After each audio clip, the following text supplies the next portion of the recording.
স্লোগানে উত্তাল রাজপথ, সড়ক অবরোধ করে বিক্ষোভ।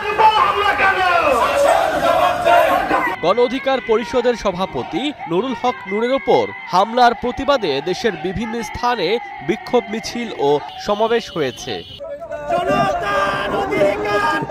হামলাকারীদের বিচার দাবিতে সিরাজগঞ্জে যমুনা সেতু অবরোধ করে বিক্ষোভ মিছিল করেছেন গণ অধিকার পরিষদের নেতাকর্মীরা। কেন্দ্রীয় কর্মসূচির অংশ হিসেবে দুপুরে যমুনা সেতু পশ্চিম গোল চত্বরে অবস্থান নিয়ে মহাসড়ক অবরোধ করেন তারা।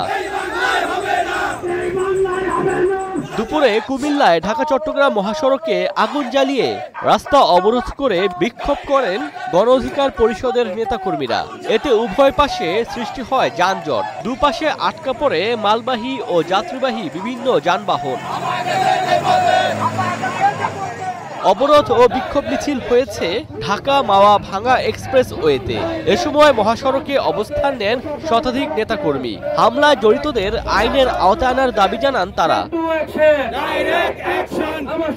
এছাড়া শরীয়তপুর, পটুয়াখালী, গাইবান্ধা, দিনাজপুর, নীলফামারী, পঞ্চগড়, বাগেরহাট, কুষ্টিয়া ও সাতক্ষীরা সহ বিভিন্ন স্থানে বিক্ষোভ সমাবেশ হয়েছে।